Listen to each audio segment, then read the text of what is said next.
Welcome to this webinar on increasing engineering productivity through prototype validation. All right, let's get started. Again, welcome to this webinar on increasing engineering productivity through prototype validation, hosted by Tempo Automation. And we're going to be talking with each other, talking with everyone who's contributing. This is intended to be a discussion of testing during the early stages of manufacturing in NPI. So let's get into it. Today, we've got three people on the call. Myself, my name is Ryan Saul. I'm Director of Sales Engineering at Tempo Automation. We do NPI manufacturing assembly specifically for PCBA. Gil, you want to go ahead and introduce yourself? Yes, I'm Gil White. I'm a Director of Operations for APCT at the Chandler, Arizona facility. I've been in the PCB industry for 40 plus years. And for those of you not familiar, APCT is a very high capability fabricator of bare boards. Klaus, go ahead and introduce yourself. My name is Laus Kozio. I'm VP of Sales for ATG Luther Melzer, for the Americas, Korea, and Southeast Asia. I'm in the industry for about 35 years.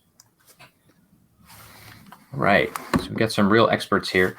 Our goal is to talk through some basics of testing during fabrication and assembly, and then the impact that those testing options can have on engineering timelines for our customers' projects from the contract manufacturer's perspective, of course, which we have.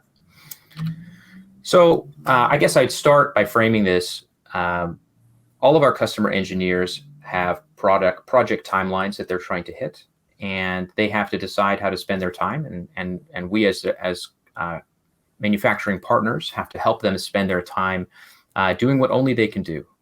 So we've all seen customer engineers and their projects get bogged down in a bunch of unfortunate validation, unfortunate functional testing because their boards aren't performing as expected. And these are just potential pie charts of how a customer might be spending their time. On the left-hand side, you've got a customer who's spending just as much time on their workbench validating boards that have come in and making sure that they work the way they're supposed to work, versus on the far right-hand side, that engineer is able to spend most of their time doing design work while they potentially rely on their manufacturing partners to do the bulk of validation and testing. Certainly, I've unfortunately had experience on the customer side with projects that get bogged down with quality issues and strange occurrences during manufacturing that cause gigantic question marks during bring up. So the question we would have is your contract manufacturer helping you minimize the engineering time you spend on validation and testing? Because that engineering time, that engineering resource that you have when you're developing a product is quite limited.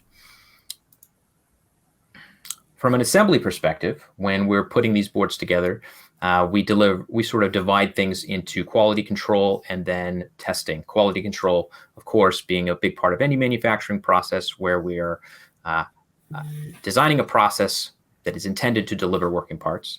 And then testing would be the validation that process has been successful. So the dichotomy between inspection, solder paste inspection, X-ray inspection, automated optical inspection, and then testing. And what we're really talking about today is testing. So this would be in-circuit testing, flying probe, functional testing, etc. On the fab side, though, Klaus, you want to go ahead? On the fab side, obviously, we do have flying probe testing. That's currently the most common platform. In the past, it was primarily done with bed and nail testers, but in today's environment, due to lower board counts and higher technologies, is primarily done with flying probe test equipment. So this is, for an example, the latest flying probe test piece of test equipment ATG provides. It's a fully automatic test system where you take a bunch of boards, you load them up in the loader on the left-hand side of that unit. You load your test program in, and everything is automatically done. It feeds it into the tester. Once the test is done, we separate, in good and bad. And as you can see,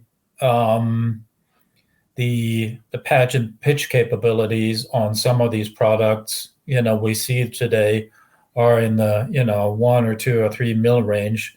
So accuracy obviously is extremely high on these. So you can test less than 2 mil pads and 4 mil pitches, at a board size of 21 by 24 inches.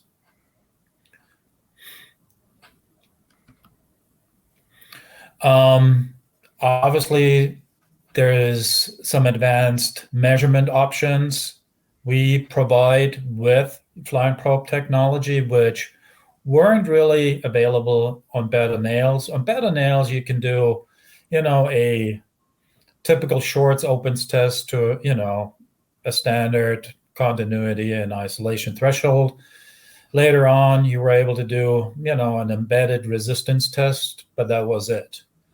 So, with flying probe test, there came more advanced measurement options, such as full wire testing, to check your plating, quality. You can do a high pod testing, to check your what's it called? Insulation breakdown on your materials. You can do, resistors, embedded capacitors. If you have, coils, you can do inductance testing. Even all the way up to, so-called latent defect testing, which, will provide you with a solution to test for mouse bites and, line cracks. And then on top of it, we provided, a solution for back drill technology. So if there's boards that are being back drilled, especially high-speed products, you want to make sure I don't have any, remaining copper in the hole, or your stub length is correct. So therefore, we supply the solution for that as well. Excellent. That's all very, very specific. It sounds like Yes. there's a deep menu of options for Yes. testing, depending on what customers need. So the purpose of this webinar, and what we're really trying to do here, is engage with questions that our attendees may have to clarify the value of testing, particularly during NPI, not so much during full-scale production, but during prototyping and early NPI. And so we want to have a discussion between the three of us, and based on your questions and your prompts that you might have. So you can go ahead and submit them via StreamYard or via LinkedIn, and we'll be able to see your questions live and respond to them. I know that I have a question or two that I want to ask Klaus and Gil. Coming from the assembly side, I find myself endlessly fascinated with the fab side, of course. So what I wanted to start with is, given that menu of options that you have, and I know the list goes on, what kind of testing would you consider sort of stock standard? You're going to do it every time, no matter what the customer says, because that's just where technology is these days. And whereas, what kind of testing would you consider more a la carte or customer demand driven? Well, go ahead. Well, obviously, standard would be a regular shorts and opens test. So, basically, you test your printed circuit board to an IPC specification, at set values, 100 volts for isolation, 10 megohms for isolation, continuity threshold typically sits at 10 ohms. So this is a standard test procedure that's being done at more or less at every fabricator site, and I'm sure Gil can actually vouch for that. Yeah, absolutely. Of course, we do 100% continuity test per IPC 9552. Yes. And of course, we utilize 40 volts, basically per IPC 9552. If not stated on the drawing, 40 volts is the standard testing voltage. And then there's a class 2, class 3 for isolation, 10 mega ohms for class 3, 20 for class 2. And this is very important. Now, obviously, it doesn't leave our factory unless it passes 100% continuity. We're doing a net list test. We're testing against your net list. If you give us an ODB++, it has your design, it has your net list, it has everything we need. We extract that information from that and provide electrical test data that allow us to ensure it meets your design needs, and it plays per your intentions as well. And of course, I just like to reiterate that the flying probe tester is awesome. It's very fast, and in the past, of course, we've used bed of nails hard fixture for high volume. That bed of nails fixture costs $10,000 and takes a couple of weeks and very difficult to get. Then there's a self-made bed of nails, which we do as well, and it's also not quite as expensive. However, it takes a little time to put it together. Then there's a flying probe, no fixture required. The electrical test data goes from our CAM system directly into to the flying probe, and then it's the test time is basically dependent upon the number of nets that you have. It can take up to 20 minutes. It also depends on how many heads you have on the probe. We have 4 heads on top, 4 heads on the bottom, so eight heads moving very, very quickly. But it's very accurate, very fast, and we are big fans of the flying probe, and specifically the ATG. We have those systems as well. That makes sense. I would say that in assembly, we're huge fans of our flying probe system also. Post-assembly flying probe is a bit different as far as the setup process, because we have to deal with the bill of materials as well. But it's a similar fundamentally, and it's 4 probes on the top, 2 probes on the bottom, using a SPEA 4060, and it does have a dramatic low engineering cost test validation capability, and there's not a lot of extra work we have to do on the front end in order to get a board through flying probe, and yet we get a lot of valuable information. Again, we're checking the copper nets just like you are. But we're also going to be checking the in-circuit values of the installed components, and it's absolutely the right testing choice for early prototyping, because there's no hard tooling required. There's no extra engineering work necessary to create a bed of nails fixture, like you say. I've got a related question coming in from Assad. Is a flying probe tester also effective for bench level circuit validation for interfaces and circuits? Excellent.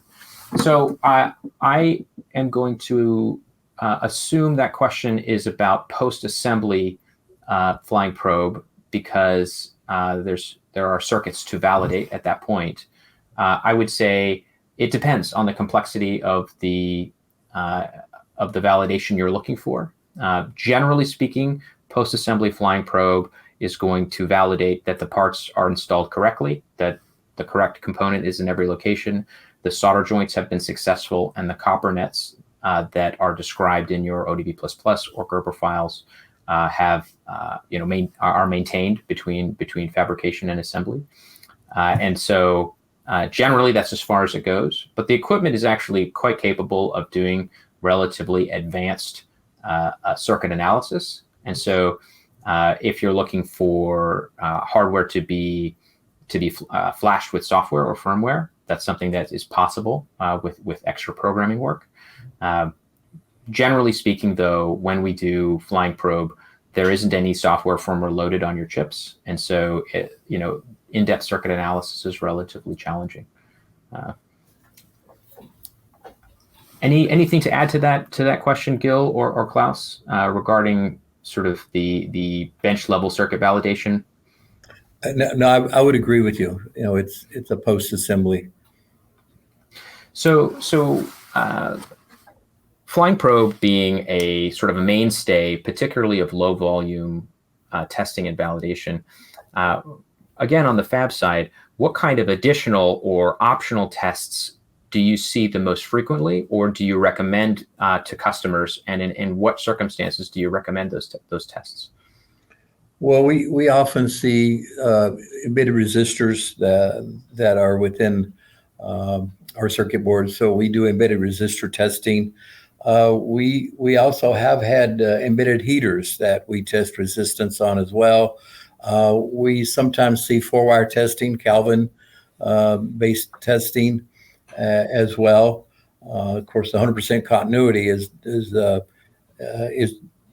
must for us. So then a question for me: what's the value of the 4-wire Kelvin test?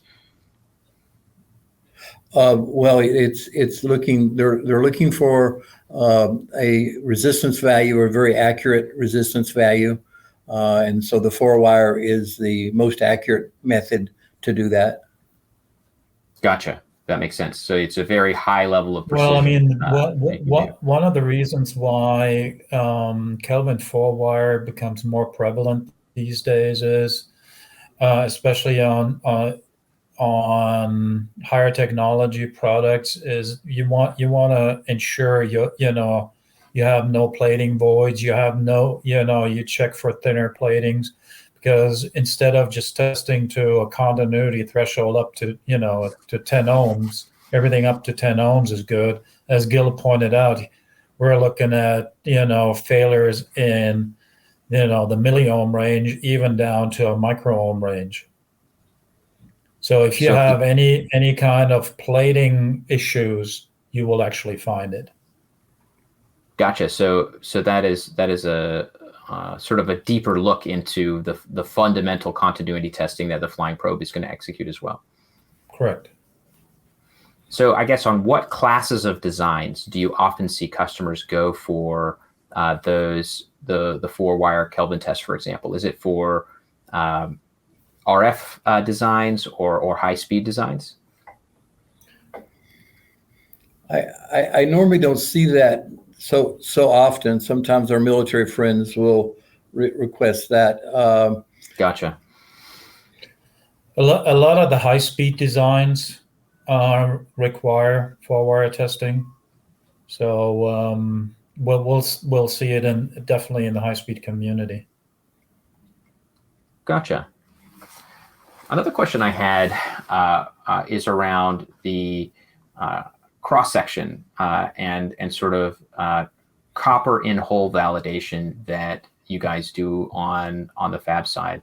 We often have our customers, when we're engaged with turnkey customers who are ordering the fab through Tempo, and then we'll engage APCT or another fab supplier, request physical custody of the cross section, or the puck that you guys use for testing and validation. I guess something that I've never understood on the assembly side is how one-to-one are those cross section examinations with the results you expect to see on the physical boards. Like, I know you're using coupons or test panels or something like that. That's correct. We used test coupons all around the board. There's a whole series of coupons, A, Bs, all the way up to F, and they each have their own specific reason for testing. And that the printed circuit board, of course, is much like a football. It's a little larger in the middle and a little thinner on the edges after it presses out. But it's good representation of the entire board. So we use that puck to determine if we have enough copper on the wall. Class 3 is 1 mil, and Class 2 is 8/10. We also use that to ensure our plating is nice and straight. For example, there's DC plating, there's reverse post plating, and so each have their own preferences of how it's plated. For example, DC plates from the top down, reverse post plates from the middle out, so you get a much better wall quality. So the pucks are really to ensure that we've done our job and plating correctly. We have no voids. We don't have any issues with whole wall pull away and those kind of things. That makes sense. I'm glad to hear that those coupons are taken from different locations around the board. That makes a lot of sense. We have a question from Jose. It's a multi-part question here. It looks like it's regarding functional testing, which of course is a post-assembly test. This is about engaging with the actual functionality of the test post assembly, but also then post software loaded onto the boards. Oftentimes there can be a delta between the development of that firmware and the development of the hardware, which is tricky, right? If you're developing the firmware in parallel, which is to say that it's not complete while the manufacturing is already in process, you're definitely built for speed at that point. You're trying to get your hardware design in the hands of your firmware engineers as soon as possible. Functional testing is always a custom engagement. We expect our customers who are aware of the functionality of their device, of course, designing it for specific purpose, specific end use environment, to inform us of the criteria of having passed a functional test. And oftentimes this can be very simple. Sometimes anyway, customer says, hey, give it 5 volts, the LED should be green. Technically that's a functional test, but these days it's more and more complicated, and you can't even engage with functional testing without actually flashing your chips with the firmware that is going to be necessary for your end use environment. Generally speaking, we prefer to do assembly with chips that have already been flashed. We want to have the firmware already on the chips when they're going through assembly. But if that can't be done, and then developing a specific fixture that will be necessary for flashing your boards or evaluating the functionality of your boards once the firmware is already on there is often required. So Tempo will often take responsibility for executing the test on behalf of the customer, but we don't have the ability to develop the firmware itself or develop a generic set of firmware, which, if I understand your question, Jose, to execute on boards whose firmware is not yet ready. So we can only really do that kind of functional testing once the customer engineering to develop the firmware has already been completed. Otherwise, there's just too many different types of chips, too many different end use cases for a custom test to be developed by a contract manufacturer that would actually engage with the software or firmware that exists on the chips themselves. Unfortunately, although I understand your question, it would be nice if it was possible to validate the functionality of a board before the firmware was actually written.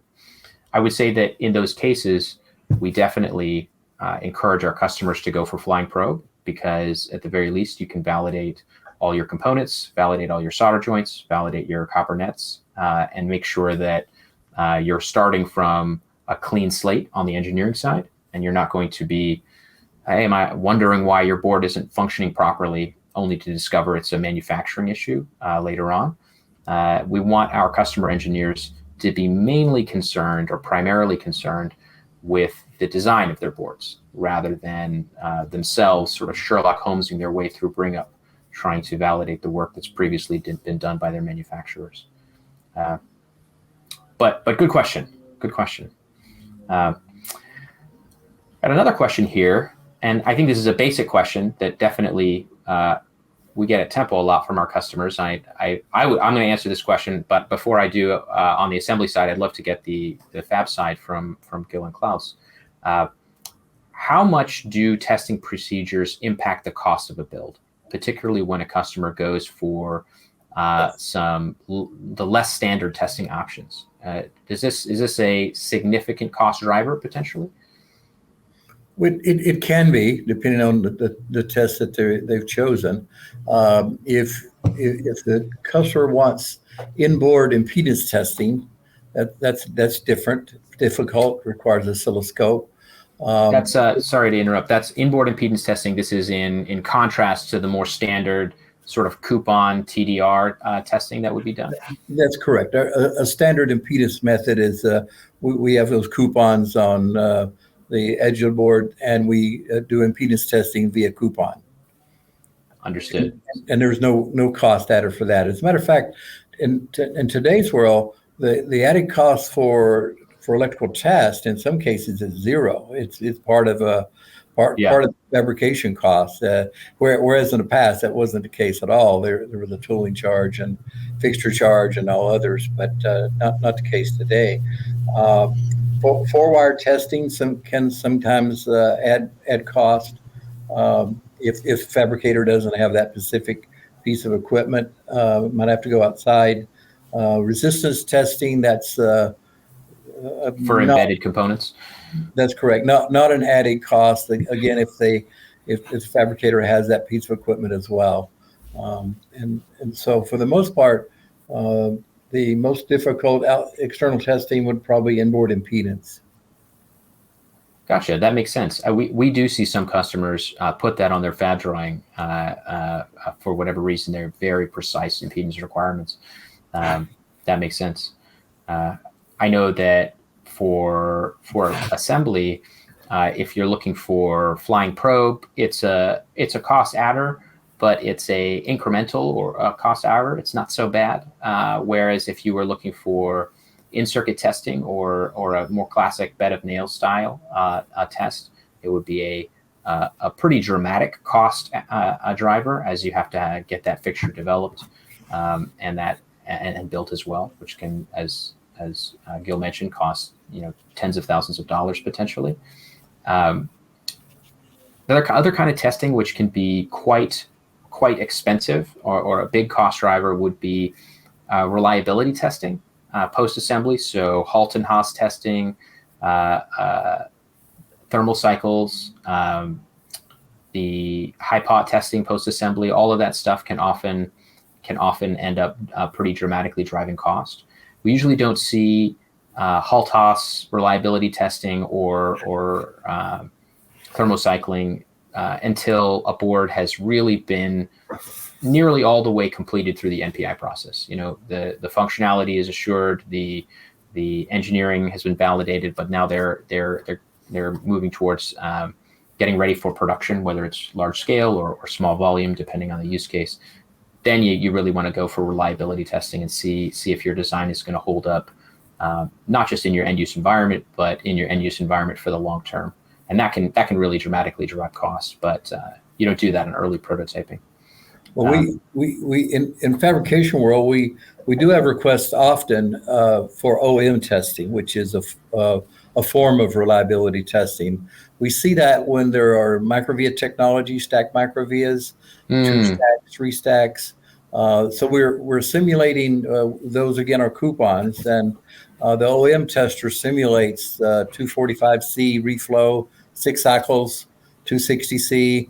And also 230C are the standards. So there is a form of reliability testing at the bare board stage, I guess you might say, if chosen by the customer. That makes sense. And actually, I have a question about that. So we often will have customers these days more and more who are building the HDI sort of every layer interconnect style via structures, and it's I'm going to say a industry best practice that I've absorbed that you shouldn't stack buried or blind microvias on top of a mechanical buried drill. and because it's a reliability concern. Absolutely. But I don't know why that is. I could help with that. So, for example, because that's a big no. If you want to stack micro vias on a buried via, then do a solid copper plate on the buried via, and that's acceptable. However, if you do not, that buried via gets filled with a non-conductive epoxy fill. CTE values of that non-conductive epoxy fill is greater than copper. Copper is 17 parts per million per degree C, so it doesn't move very much. So you get z-axis expansion, and it lifts, and so it will lift and disconnect your stack vias from the buried via. So there are reliability issues. So as it heats up, it'll have an open, and as it cools down, then it's all good. So it's an intermittent type of problem, but also that goes along with that is 2 stacks of microvias is very reliable if using the right materials. Those are very big. Three stacks of microvias, it can be reliable depending on application and aspect ratio. 0.5 to 1 is a sweet spot. 0.65 to 1 is also acceptable. And so there's other issues that go along with that reliability. But to answer your question, the CTE and the z-axis is the big culprit for stacking microvias on a buried via. That makes sense. Okay, so I have a related question that also touches on the reliability testing you were mentioning. So oftentimes we'll see customers, particularly who are in the prototyping stage of NPI, who are pushing the boundaries of what should be done on the fabrication side, whether it's through very thin dielectrics or aggressive via geometry. They will suggest, hey, I want to stack these microvias, six deep or something like that, and we'll tell them like, you should probably not do that. It's a reliability issue. You can, please stagger them. If you have the real estate, go ahead and stagger those microvias. Then all of a sudden, yeah, it's a sequential lamination build, but it shouldn't be a reliability concern. And the question comes through, well, can't you just test for any problems? Can you build it 6 deep and then test for any problems, and then scrap any material that fails the test, like you would with open or short on flying probe potentially? So my question to you is it that simple? Well, you would scrap. It would be the design that you would be scrapping. So, for example, if we test and we find 4 stacks of microvias on a buried via and it fails, every board is going to fail. Yeah, understood. So it's not like there's going to be some fallout. They're all going to fall out. That's correct. It's by design, not by fabrication at that point. And I highly recommend, as you said, you can stack 2, stagger 2, stack 2, stagger 2. We do a lot of military boards, and we're seeing a lot of microvias, and very reliable. Some of them are space applications, and those are 2 stacks and staggered, and that is the most reliable. Now there's materials that are better than others, and I won't get into that because that could be that's another conversation. But there are some materials that are very robust, and then there's some materials that are very edgy. 6 lamination cycles, 5-6 lamination cycles are not uncommon today. We do a lot of performance boards, I'll call it, at this facility. So we see those often. That makes sense. Similar to the same kind of customer who will try to stack more microvias than perhaps they should, we often see custom stack-ups proposed by the customer with 1 mil, 1.5 mil thick dielectrics in between their copper layers. IPC suggests that you should not do this, that it should be 3 mil minimum. But modern consumer electronics particularly is really pushing that boundary and has been for some time. Is there some sort of testing that can be done at fabrication to give a customer confidence that the very, very thin dielectrics aren't going to be a problem for them? Well, let me go back and approach this a little bit differently. First of all, IPC says for class 3, you're correct, 3.5 mils minimum, unless otherwise specified. and if otherwise specified, can go down to 1 mil. And we're okay with that unless you're using microvias. If you're using microvias, 1.5 mils of dielectric is very difficult. You have to remember the way microvias are drilled. They're laser drilled with a CO2 UV. So a UV will blast through anything, copper, metals. We blast through the copper with the UV laser and immediately cut it off. Then with the CO2, we blast through the dielectric, go down to the pad, and then we hit it again with the UV and laser sky at the top of that copper pad to clean it. So we get good adherence with plating. So the big problem with the mil or 1.5 mils of dielectric is cutting off that UV laser before it blasts through the next layer down. So that's a challenge. You really have to have a good laser guy that's got your laser set up to support that. I never knew that was the constraint. That makes sense. I highly recommend a 2.5 mil dielectric as min, 2.5, 3 mil dielectric for microvia technology for improved, enhanced yields. It can be done with thinner. However, it's certainly an advanced fabrication. You would have your engineering team to build that board for you. So if, let's say you're looking at a build where the dielectric is a little bit thinner than you'd like, what kind of test would show the failure of that process? Let's say that the UV laser blasts through a little bit too much, blasts through the copper pad on the layer below or something. Would that show up on the flying probe electrical test? Oh, definitely. But also we would pick that up in a cross section as well. It blasts through we get blast through, we call it. It'll go right through the next layer. So absolutely shows up at fabricate or at electrical test, but it normally doesn't get that far. We pull cross sections along the way during the fabrication process. We look at drill, we look at lamination, we after laser drill, after plating. So we would catch that before it gets there. But if we don't, then absolutely. That makes sense. That makes a lot of sense. Actually, that's going to help me out a lot. This is going to be valuable for me. Even without anybody in the audience, this is going to be something I'm going to have to remember. So I got another question here. Even if a CM does test and validate, isn't it prudent to have your own engineers check the boards as well? Yes, it is. I mean, I'm not trying to suggest here that the proper testing at a CM would remove any responsibility on the customer engineer side for validation or bring up.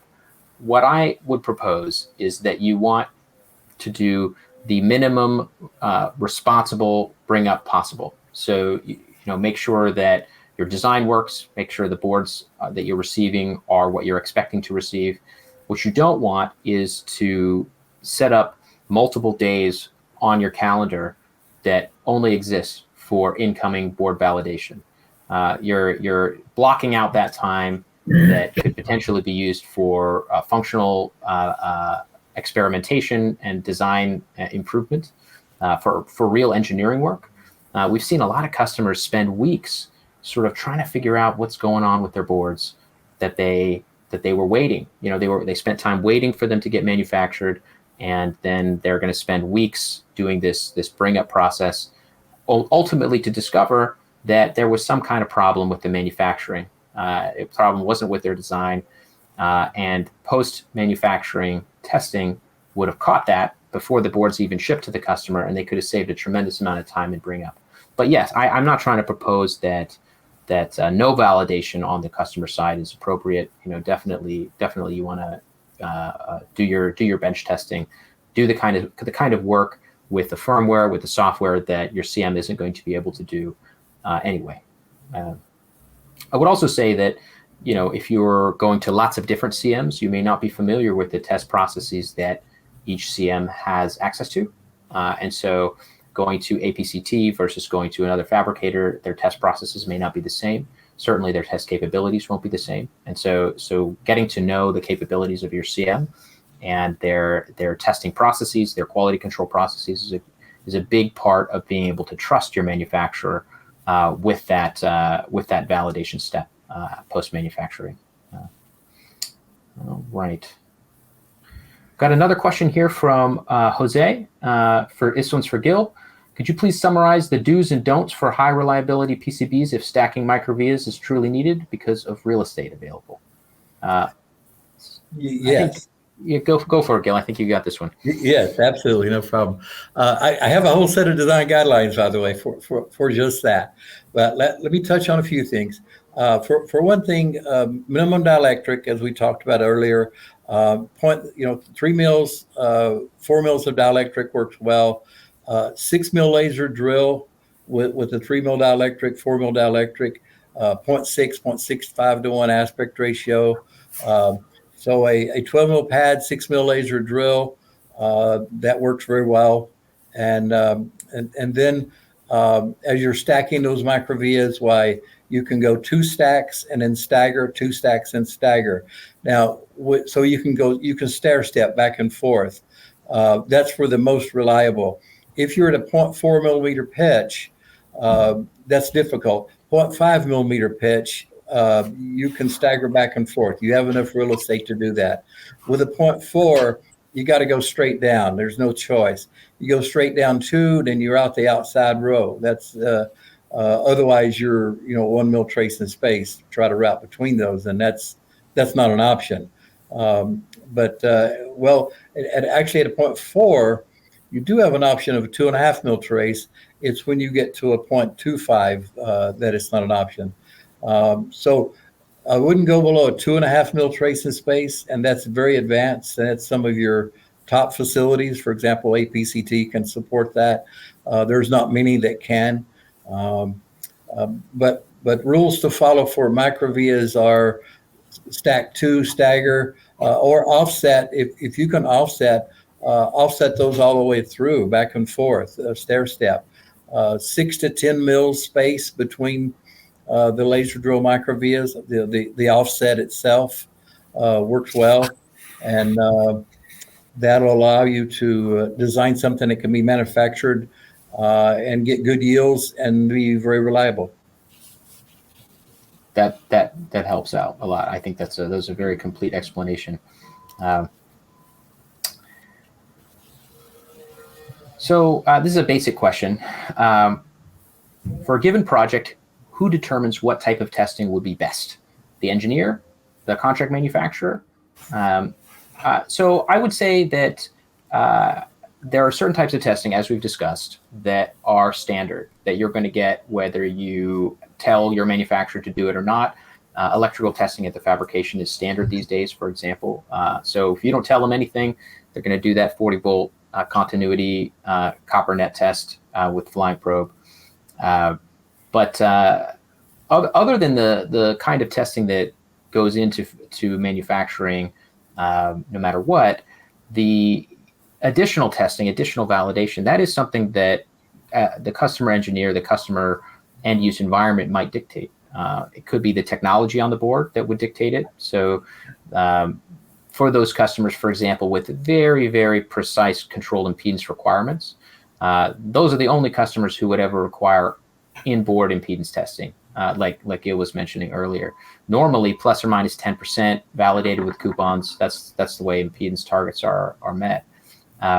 Only if the customer has determined through their own previous testing that that won't be sufficient to meet the precision that they need, would they add the additional cost and time associated with in-board impedance testing. The same is true on the assembly side. If you have determined that you need a specific type of functional testing, there's no way that the CM is going to be able to determine that for you. The engineer on the customer side is going to need to be the one to determine what type of functional testing is actually appropriate, given the design, given the functionality of that design. I would say that sometimes we will propose types of testing to customers based on the stage of NPI and their field. So we might propose to a customer who is developing medical devices, who is in sort of their Rev 0.9 stage, looking for that Rev 1 soon, that they might go for flying probe post-assembly, because that's a fundamental test that doesn't take a lot of extra work on their part. that can help make sure that their time to market is protected. But in general, it's going to be the customer engineer who determines the type of testing that would be best. So it's a good question. Okay.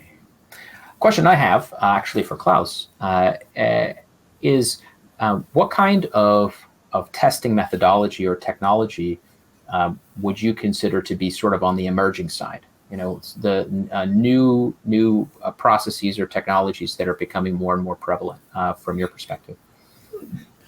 Well, besides obviously the typical shorts and opens tests, and as I mentioned before, let's say handheld devices, it's primarily Kelvin full wire that's being required. On the high speed computing, it's the backdrop technology that's being required.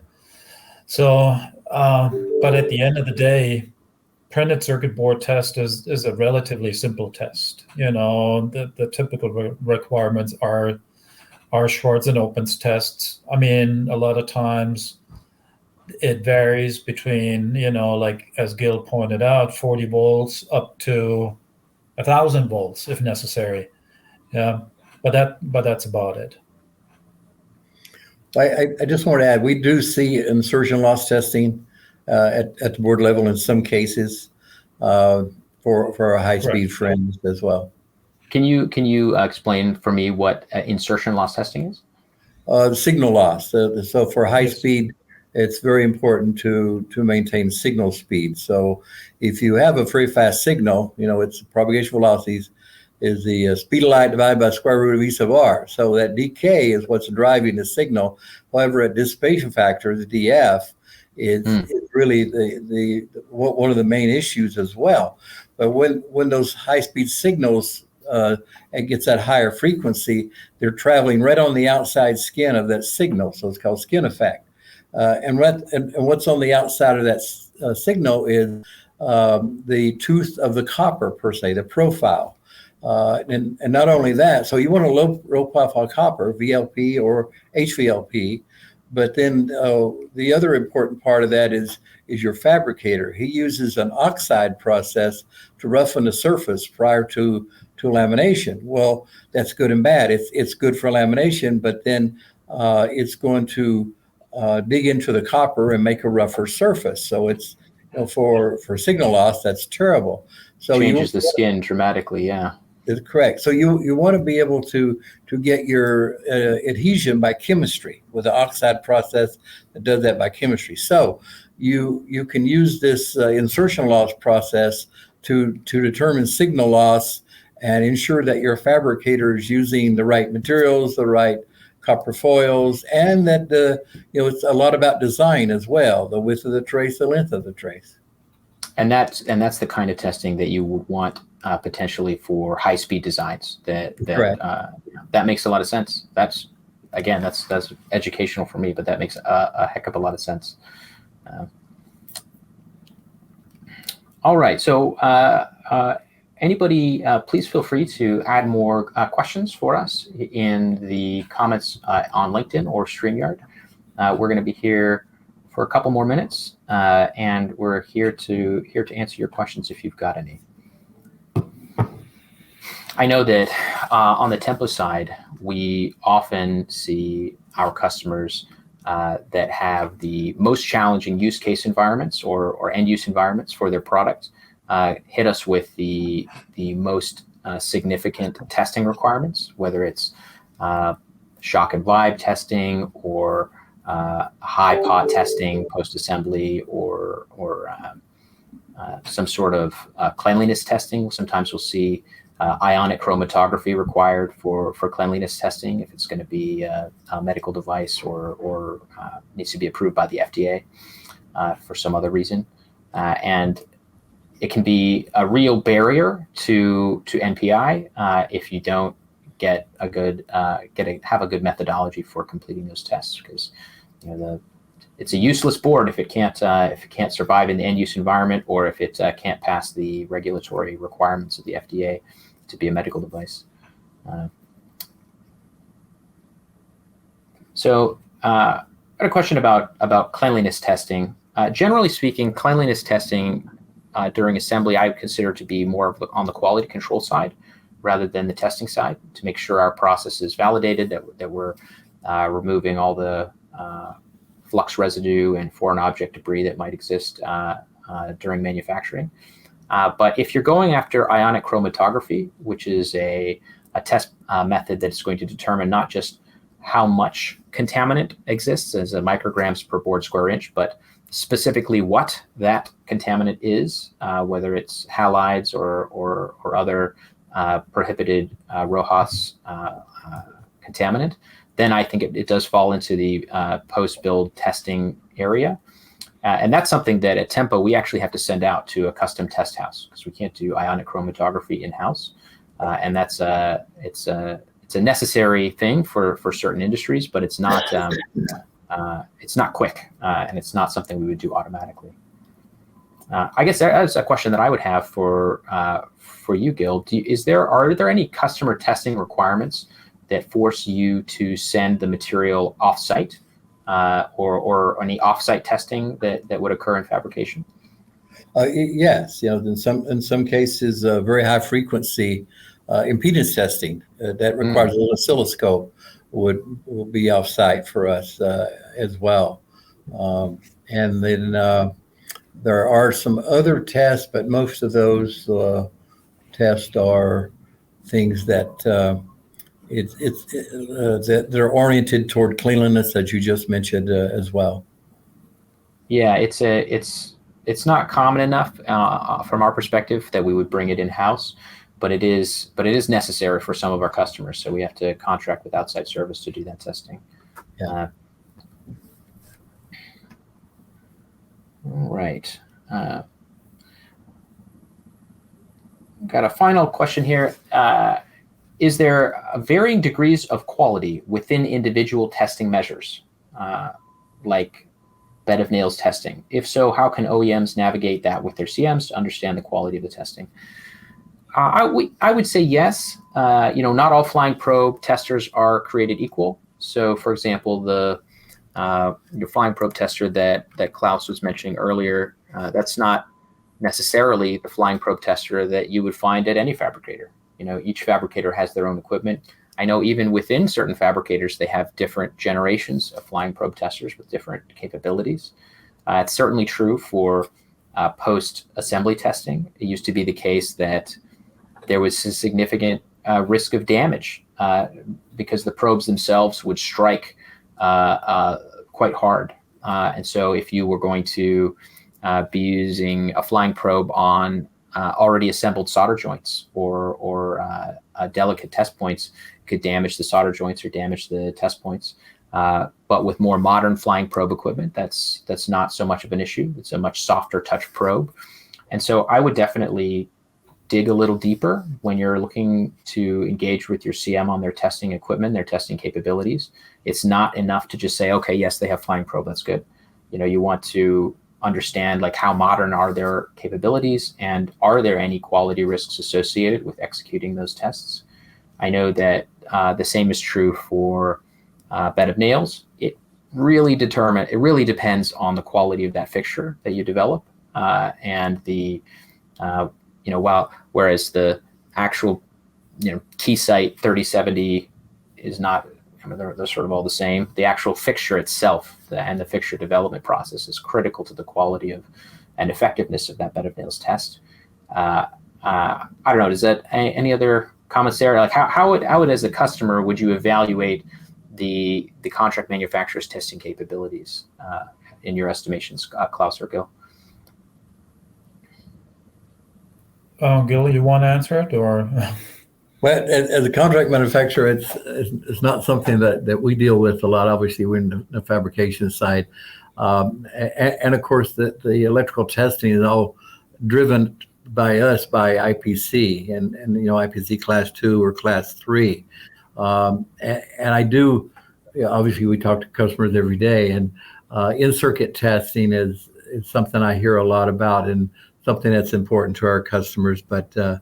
and then also for some of our mobile friends, drop testing and those type of things as well. But so we don't deal with a lot of other electrical testing other than bare board on a day-to-day basis.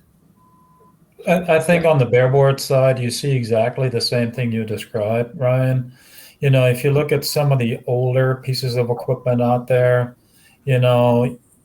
that do not have any kind of soft touch capabilities. They're slower. Takes they're harder to set up. They're not as accurate, and so on and so on. I mean, flying probe versus, let's say, bed of nails testing. It's we're in a high mix, low volume environment these days, so you barely see anybody out there building fixtures anymore, because, as Gil pointed out, it's costly, it's time consumable, and on certain products it would be very, very difficult to fixture, and you might need multiple passes to get one board through. And then a final check on the flying probe is necessary as well.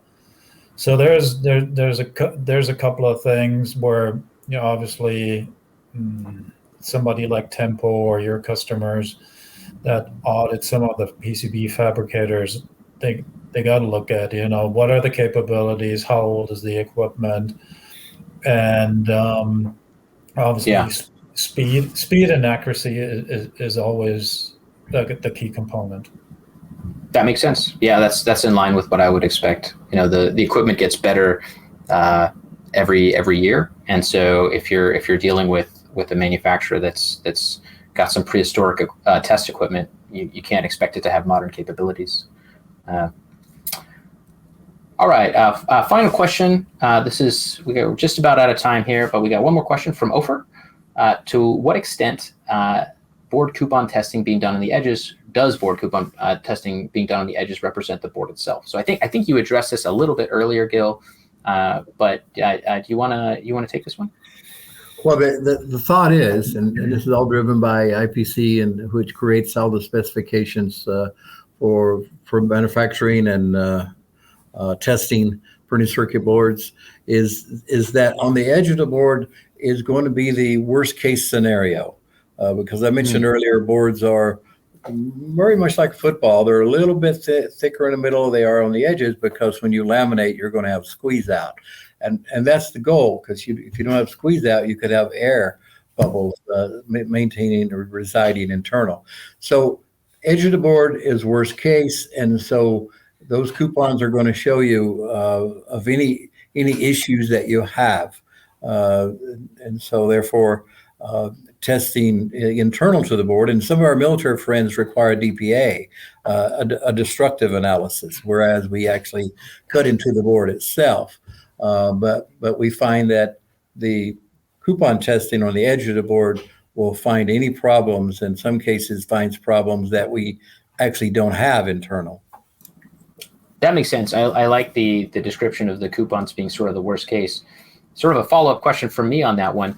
If during lamination you expect it to be kind of football shaped, as you mentioned, thicker in the middle, wouldn't the impedance math from the customer's perspective change based on the variable dielectric thickness from the center of the board to the edge of the board potentially? It's a very small amount. When I talk about football or the thickness, it's a very small amount, and the delta is small, and it's well within the 10% range. And this is we're talking about a 18 to 24-inch panel. We build printed circuit boards are built with panels, as you know, and we have multiple up on a panel. So we don't see a big delta there with impedance. Even 5% impedance, we're within that range. But that's one of the reasons that the tolerance is required, because correct. you're not going to have a perfectly even laminate thickness throughout the panel. Excellent. Well, I think that we're going to finish there. Thank you very much, gentlemen, for joining us and for talking for an hour about testing in fabrication and testing post build. If any of our attendees want to reach out to us to have follow-up questions, whether it's about testing during fabrication or post-assembly, what's the best way to reach out for questions at Klaus or Gil for you gentlemen? Well, for me, you can reach me at gil.white at apctinc.com. And Klaus, if they're looking to into specifics of test equipment potentially. First name, last name, Klaus. All right. And if you're looking to ask questions of Tempo, you can reach out to me. I'm Ryan at tempoautomation.com, or please feel free to just visit our website, tempoautomation.com, and check us out. Thank you everyone for attending, and we're going to sign off there.